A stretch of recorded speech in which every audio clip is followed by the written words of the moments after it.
Bonsoir bien-aimés, bonsoir à tous. Bienvenue dans notre live de 20 minutes. Je bénis le Seigneur pour votre présence, parce que vous êtes connectés. J'aimerais que vous puissiez partager aussi cette vidéo afin de permettre à d'autres personnes aussi d'être bénies ce soir.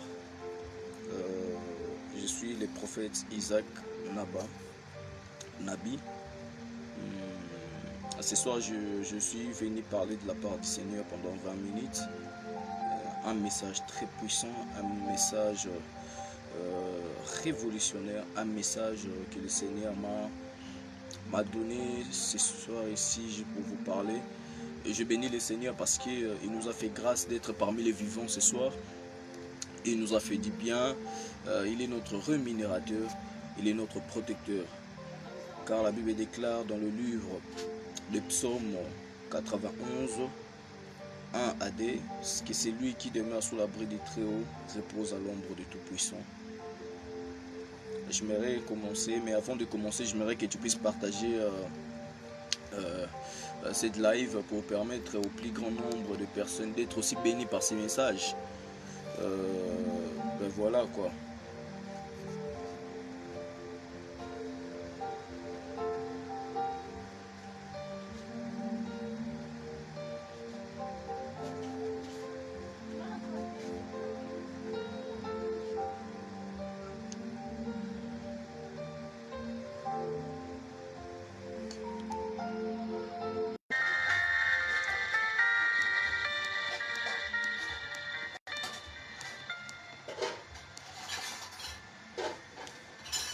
Je commence dans quelques secondes.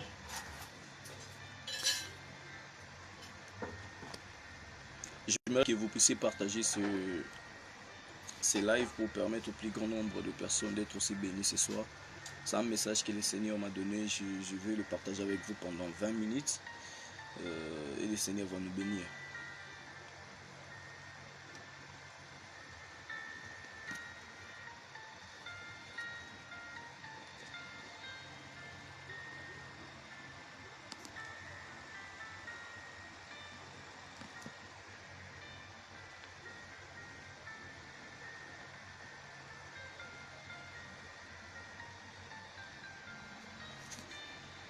D'accord, bien, on peut commencer maintenant. Je vais prier. Père éternel et Dieu de grâce, Seigneur Jésus-Christ, nous laissons ces moments entre tes mains.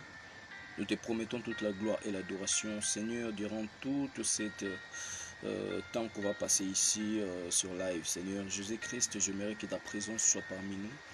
Que ta présence soit ici, que ta présence soit pas dans la maison de tout et chacun qui est en train de suivre ces lives, là où il est, Seigneur, dans le travail, au marché, partout là où il se trouve. Seigneur, j'aimerais que ta présence et ta visitation soient réelles dans leur vie.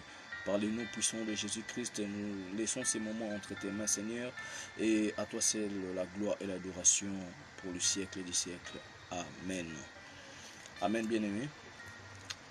Directement, le message de ce soir réside sur un thème.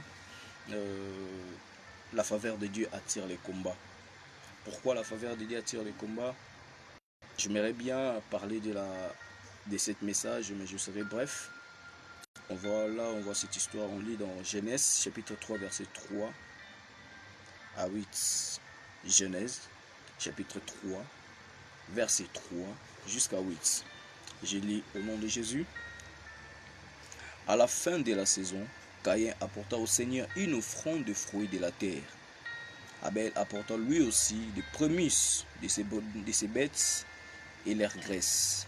Le Seigneur tournant son regard vers Abel et son offrande, mais il détourna son regard de Caïn et de son offrande. Dans d'autres versions de la Bible, comme de Louis II, on dit: le Seigneur porta un regard favorable sur Abel. Voilà, là c'est dans d'autres termes, dans d'autres versions de la Bible. Caïn en fut très irrité et son visage fut abattu. Le Seigneur dit à Caïn: pourquoi t'irrites-tu? Et pourquoi ton visage est-il abattu? Si tu agis bien, ne le relèvera pas.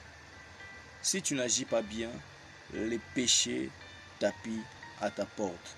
Tes désirs, mais toi, domine-le. Caïn parla à son frère Abel, et lorsqu'ils firent au champ, Caïn s'attaqua à son frère Abel et les tua. Parole du Seigneur. Dans ce passage de la Bible nous parle de l'histoire de deux jeunes hommes. C'était parmi les gens qui avaient habité cette terre le premier, c'était des gens qui étaient là avant beaucoup de choses. La Bible parle de cet événement du jardin d'Éden, après la chute de Adam, le premier Adam. Après la chute du premier Adam, quand il est sorti du jardin d'Éden, la Bible déclare qu'Adam et sa femme, c'était des êtres créés, que Dieu avait créés par sa propre main. Et après eux, et ils ont maintenant procréé des enfants, Caïn et Abel. On a vu l'histoire, on connaît l'histoire du jardin d'Éden, comment ça a commencé, dès le commencement du monde, comment Dieu a créé ce monde dans Genèse 1, chapitre 1, ainsi de suite, jusqu'au Genèse 1, chapitre 26, là où intervient la création de l'homme. Et Dieu avait dit, c'était le sixième jour, oui, Dieu disait, créons l'homme à notre image, selon notre ressemblance. C'est dans Genèse 1, chapitre 26. Il parle de la création de l'homme. J'aimerais parler de quelque chose de très important. Si le Seigneur s'est reposé le septième jour, ce n'est pas parce qu'il était fatigué, non. Il s'est reposé le septième jour parce qu'il avait créé le sixième jour, il avait créé un autre créateur qui allait continuer de créer, à procréer à sa place. Je répète, si le Seigneur s'est reposé le septième jour, ce n'est pas parce qu'il était fatigué. Il s'est reposé parce qu'il avait créé un autre créateur qui allait commencer à procréer maintenant. Dieu n'a pas besoin de quelque chose pour créer. Dieu a créé ce monde, le monde était en vide. Il était informe plutôt. La terre était informe et vide. Lui, il a créé par rapport à ça. Et l'homme, pour créer, il a besoin de quelque chose. À partir de quelque chose, il peut créer. Il peut procréer. Voilà pourquoi quand Dieu a créé d'abord la nature, avant la création de l'homme, juste après avoir créé l'homme, il a laissé à l'homme, il a donné à l'homme le pouvoir de créer maintenant à sa place, de procréer à sa place. Et quand l'homme a échoué dans le jardin d'Éden, il a commis les péchés. Qu'est-ce que Dieu a fait? Dieu a chassé l'homme du jardin d'Éden. Et c'est là que la mort a intervenu dans la vie de l'homme. Et on a vu très bien que non, le premier être à entrer dans le séjour des morts, ce n'était pas un être créé, mais c'était un être procréé. Je ne sais pas si quelqu'un est en train de me comprendre. Je ne sais pas si quelqu'un est avec moi. C'était pas le premier être à entrer dans le séjour du monde, ce n'était pas l'être créé par Dieu, mais c'était l'être procréé par l'homme. C'est cet être-là qui était entré en premier au séjour du monde. Et lorsqu'on est en train de lire l'histoire de Caïn et Abel, on voit que non, et Caïn avait donné des offrandes à Dieu, il avait fait des offrandes à Dieu, Abel pareillement, mais Dieu dans sa suprématie, Dieu dans sa juridiction, il a préféré porter un regard favorable sur Abel. Caïn n'avait rien fait du tout, mais Dieu a porté son regard sur son regard favorable sur Abel. La Bible nous dit que Caïn était très irrité de voir que Dieu avait plus les yeux sur le sacrifice d'Abel que dans ses sacrifices. Voilà pourquoi, bien-aimé dans le Seigneur, vous allez remarquer, si la faveur de Dieu est dans ta vie, comment tu peux les remarquer? Par rapport au genre de combat que tu reçois maintenant. Si tu es quelqu'un qu'on combat très souvent, que le monde des ténèbres combat très souvent, que même des amis, des faux amis combattent très souvent, tu es toujours mal entouré, les gens veulent toujours te faire du mal, c'est que tu as la faveur de Dieu dans ta vie. La Bible nous parle de l'histoire de l'homme, un homme qui était dans la Bible, c'était un homme qu'on appelait Daniel, dans le livre de Daniel chapitre 6, ainsi de suite. La Bible parle de l'histoire de Daniel.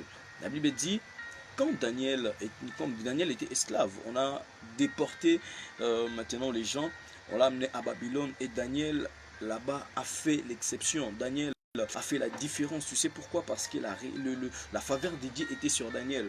Il y avait des satrapes, il y avait beaucoup de gens qui n'ont pas pu interpréter les rêves du roi, mais Daniel l'a fait. Tranquille. Ben voilà. Daniel a interprété les rois. Et les rois a trouvé bon que Daniel avait l'esprit de Dieu. Daniel avait le faveur de Dieu dans sa vie. Et Daniel avait la faveur de Dieu dans sa vie. Voilà pourquoi cet homme a été placé comme un gouverneur dans la ville où ils étaient comme des esclaves. Vous voyez un peu. Et alors, quand on a placé Daniel là, qu'est-ce qui est arrivé après? Il y avait la jalousie. Il y avait la jalousie dans le cœur de tous ceux qui entourent le roi. Et ils ont comploté contre Daniel pour qu'on puisse faire périr Daniel. On voit que quand Dieu t'aime beaucoup, le monde des ténèbres fera de toi sa cible. On le voit aussi avec l'homme qu'on appelle David. Et la personne qui parle le plus de ces jours de mort, de la mort dans la Bible, et c'est dans le livre des psaumes, c'est David. Pourquoi? Parce que Dieu l'appelait l'homme selon mon cœur. Dieu l'aimait. Bien aimé, si Dieu t'aime aujourd'hui dans ta vie, sache-le bien, tu auras beaucoup de combats. Et le monde des ténèbres fera de toi sa cible. Quand Dieu t'aime dans le monde des ténèbres, quand Dieu t'aime dans le monde des esprits, quand Dieu t'aime, et alors que l'ennemi va commencer à te haïr, si la regard de Dieu est sur toi, la faveur de Dieu est sur toi, sache-le bien que le monde des ténèbres va multiplier des combats contre toi. Voilà pourquoi même dans la famille, je ne sais pas pourquoi on est en train de me combattre dans la famille. Je ne sais pas pourquoi on est en train de vouloir détruire ma vie. Pourquoi on est en train de vouloir salir mon nom. Pourquoi on est en train de vouloir salir ma réputation. Tu ne sais peut-être pas. On cherche à te détruire. Pourquoi? Parce qu'on sait que Dieu est de ton côté. Un homme dans la Bible, je crois dans le livre, je crois dans le livre des Nombres, je crois, on a appelé un homme pour venir maudire Israël. Pourquoi on avait appelé cet homme pour maudire Israël? On a appelé cet homme pour maudire Israël. Pourquoi? Parce qu'il savait très bien qu'Israël combat toujours avec son Dieu. Et Dieu porte un regard favorable sur Israël. Un roi qui s'appelait Balak, il a fait appel à un devin qui s'appelait Balak pour venir maudire Israël. Quand il savait très bien que quand il va maudire Israël, et Israël ne sera pas à mesure de combattre maintenant contre eux. Mais non. Donc pourquoi ils avaient appelé, fait appel à ces devins? Pourquoi? Parce qu'ils savaient très bien que non, c'était un peuple que Dieu aimait beaucoup. Il fallait d'abord le maudire pour qu'on puisse les tuer. Bien aimé. Le cas avec Abel et Caïn, on trouve que son frère a été irrité. La jalousie était en lui. Pourquoi? Parce qu'il avait vu que la regard de Dieu, la faveur de Dieu était plus sur Abel que sur lui. Et ça a engendré ce qu'on appelle la jalousie. Et ça lui a envoyé ça a créé quelque chose dans son cœur. Et Satan a mis une pensée très très sombre de tuer son frère. Et il a tué son frère bien-aimé. Sache-le bien, bien-aimé. Je vais te dire une chose très claire, bien-aimé dans le Seigneur. Si quelqu'un commence à convoiter quelque chose que tu as, c'est qu'il est capable de te tuer. Je répète, si quelqu'un commence à convoiter ce que toi tu as, c'est qu'il est capable de te tuer. La convoitise, c'est très très très très mal. Imagine, Dieu a donné aux enfants d'Israël les 10 commandements, des commandements qu'il avait écrits par sa propre main. Et dans ces 10 commandements, il a marqué ne convoitez point. Ne convoitez point. Parmi les 10 commandements. Tu sais pourquoi? Parce que la convoitise, c'est un péché. Tu sais ce qui a coûté à Satan le ciel? C'était quoi? La convoitise, la jalousie. Il voulait avoir ce que Dieu avait. Voilà pourquoi. C'est ce péché-là. Dieu n'a pas pardonné à Satan. Non, il n'a pas pardonné à Satan. On trouve que la convoitise, c'est très mauvais. Et quand quelqu'un commence à te jalouser pour rien, il commence à te convoiter pour rien, sache-le bien, c'est qu'il est capable de te faire du mal. Moi, je le dis toujours, que tout ce qui est spirituel est invisible, mais tout ce qui est invisible n'est pas forcément spirituel. Tu peux avoir un ami qui est là, il vit avec toi avec l'hypocrisie. Or, en lui, c'est un ennemi qui t'observe, qui connaît tous tes points faibles. Voilà pourquoi tu ne dois pas être transparent devant tout le monde. Tu dois toujours garder tes secrets. Tu sais, la personne qui ne trahit jamais, c'est Dieu. Quand tu te confies à l'Éternel, tu seras béni. Mais quand tu te confies à l'homme, aux hommes plutôt, tu seras trahi. Tu sais pourquoi? L'homme, de nature, l'homme a un cœur très méchant. Le cœur de l'homme est très méchant. Aujourd'hui, tu peux être avec ton ami. Tu dis à ton ami, bon, voilà, mon oncle est en train de m'envoyer, VV m'envoyer 50 000 $ pour que je puisse faire des activités et tout. Le fait que tu lui as dit, Ça ne lui concerne même pas. Directement, tu l'as tué. Il développe la haine, la jalousie. Ah, pourquoi seulement lui? Pourquoi pas seulement nous? Tu as ta femme, tu as ton homme, quelqu'un en train de convoiter ce que toi tu as. Ah, si moi j'avais cet homme. Ah, moi si j'avais eu cette femme. Et toi, cet homme ou cette personne a la capacité de te tuer. Alors, pour te tuer, on ne passera pas par quelqu'un qui est loin. On passera toujours par quelqu'un qui te connaît. On ne t'empoisonnera jamais dans le coca si on connaît que tu aimes les fantômes. Non, jamais. On passera toujours par une personne qui connaît la façon dont tu vis, qui connaît tous tes points faibles. On passera toujours par cette personne. Et Satan est passé par Pierre pour essayer de dérouter Jésus. Et Jésus avait compris cela. Bien-aimé dans le Seigneur, aujourd'hui dans la vie qu'on a aujourd'hui, pour vivre mieux, pour vivre heureux et puis de vivre longtemps, tu dois savoir garder les secrets. Il y a des choses que tu ne peux pas dévoiler à tout le monde. Quand les gens connaissent, imagine il y a quelqu'un qui prie, mais Dieu ne les bénit pas. Alors toi tu as prié seulement pendant des jours, Dieu t'a donné du travail. Qu'est-ce que ça va faire? Ça va faire dans le cœur de cette personne. Il va développer la jalousie. On est des hommes. Tu dis, bah oui, on m'a invité quelque part, j'ai quand même y à prêcher, on m'a donné 15 000 $. Alors lui, il a prêché dans cet même endroit. On lui avait donné peut-être 500 $, mais toi on t'a donné 15 000 $. Tu lui as tué.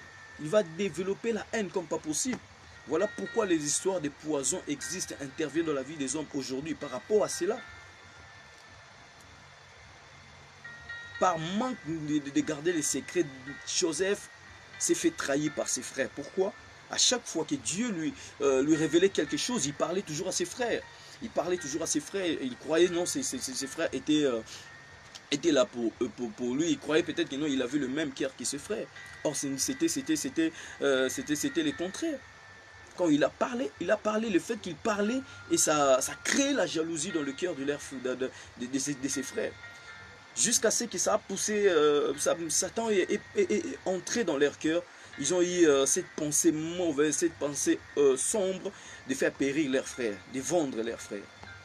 Mais j'aimerais dire à quelqu'un ce soir, quel que soit le complot de l'ennemi contre ta vie, Dieu va utiliser ce complot pour t'amener à la grandeur. Le frère de Joseph savait très bien, si on essaye d'éloigner notre frère de notre père, près de notre père, son avenir va être détruit. Or, il ne savait pas que Dieu avait un plan parfait pour Joseph. Ce qui vient de Dieu, même si on le combat, même si tu passes par des temps difficiles, personne n'aura la capacité de détruire ta vie. Mais bien aimé, la sorcellerie ou la trahison, on ne le combat pas seulement avec la prière, mais on le combat aussi avec la prudence. Il faut savoir avec qui tu partages ta vie. Tu dois savoir avec qui tu partages tes problèmes. Il y a des gens aujourd'hui, tu peux partager un problème avec lui aujourd'hui. Il peut garder ça aujourd'hui et demain l'utiliser contre toi. Il ne faut pas donner des armes à nos ennemis. Un ennemi que tu connais, tu peux faire très attention à lui. Mais quelqu'un que tu ne connais pas, alors que c'est ton ami, alors que tu sais que ça c'est ma copine, ça c'est mon privé, ça c'est mon intime, alors qu'il connaît tous tes problèmes, il connaît tes points faibles, il peut l'utiliser contre toi. Une sœur comme ça a avorté à plusieurs fois. Et son ami l'accompagnait toujours pour aller avorter. Et arrivé un moment où il a trouvé le mariage, il a trouvé un homme qui avait beaucoup d'argent. Arrivé dans le mariage, il n'arrivait pas à mettre au monde, il n'arrivait pas à concevoir. Et son ami est venu chercher son mari pour lui dire, ben voilà, mon ami n'a plus de trompe. Parce qu'elle a avorté plusieurs fois. Moi-même j'étais là et tout consort. Et quand son ami a dit ça, qu'est-ce qui arrive après? L'homme s'est décidé de se séparer avec cette femme. Tu sais pourquoi? Parce que c'est quelque chose qu'il avait fait dans le passé, mais son ami l'a amené dans le futur pour le combattre. Bien-aimés, ne donnons pas des armes à nos ennemis. Ne donnez pas des armes à nos ennemis. Non. Ne donnez pas des armes à nos ennemis pour l'utiliser demain contre nous. On a comploté contre Joseph. On l'a amené loin de son père, loin de sa famille. Il croyait qu'il se repose entre la main de Dieu. Dieu a fait grâce. Dieu l'a amené loin. Et tu sais pourquoi il fait grâce? Tu sais pourquoi? Parce que la faveur de Dieu était dans sa vie. Ce que tu dois chercher, bien-aimé, c'est la faveur de Dieu, la grâce de Dieu. La grâce de Dieu peut te sauver. La grâce de Dieu peut t'enlever dans le problème. La grâce de Dieu peut te faire du bien. Bien-aimé, quel que soit le complot de l'ennemi, j'aimerais dire à quelqu'un ce soir, parce que je suis arrivé à la fin, j'aimerais dire à quelqu'un ce soir, si tu sais que tu dois chercher dans ta vie, c'est avoir la grâce de Dieu, la faveur de Dieu dans ta vie. C'est là, va te protéger, va t'amener loin. Cherche la grâce de Dieu dans ta vie. Je me limite par ici. Que Dieu vous bénisse. J'aimerais prier pour tout le monde. Si tu es là, lève seulement ta main droite là où tu es. Seigneur, je bénis ton peuple dans le nom de Jésus. Tu es dans la Bible, mon serviteur bénit mon peuple. Seigneur, laisse que ces paroles qui viennent de sortir ce soir, Seigneur, puissent bénir ton peuple, puissent amener ton peuple, Seigneur Jésus-Christ, dans la grandeur. Seigneur, dans l'ère à venir. Seigneur, bénis ces peuples dans le nom de Jésus. J'empêche à tout complot de l'ennemi de se réaliser dans leur vie. Seigneur, je mets la protection divine, la protection royale sur toutes les familles qui sont en train de me suivre, sur toutes les personnes qui sont en train de partager ces messages. Père éternel, que ta main soit sur eux. La Bible déclare dans le livre d'Ésaïe 59:1 que ta main n'est pas trop courte pour toucher. Touche toutes les familles qui sont en train de me suivre. Touche tout le monde qui est en train de me suivre. Ceux qui sont en train de partager, Seigneur, visite leur vie au nom de Jésus. J'aimerais que cette semaine, ceux qui ont besoin du mariage, donne-les le mariage, Seigneur. Ceux qui ont besoin de l'argent, accorde-les l'argent, Seigneur. Ceux qui ont besoin du travail, Seigneur, donne-les le travail, Seigneur. Ceux qui ont besoin de la paix et de la guérison, Seigneur, accorde-le, Seigneur Jésus. Père des grâces, fais une chose dans leur vie. Fais le miracle, qu'ils témoignent de l'amour de Dieu. Qu'ils vivent la puissance de ta main, Seigneur. Dans le nom de Jésus-Christ. Amen. Merci bien-aimés, que le Seigneur vous bénisse. C'était le prophète Isaac Naba. Que le Seigneur vous bénisse. Partagez ces lives pour permettre au plus grand nombre de personnes d'être aussi bénies comme vous. Que mon Dieu vous bénisse. Bonne soirée à tous. Bye bye bye.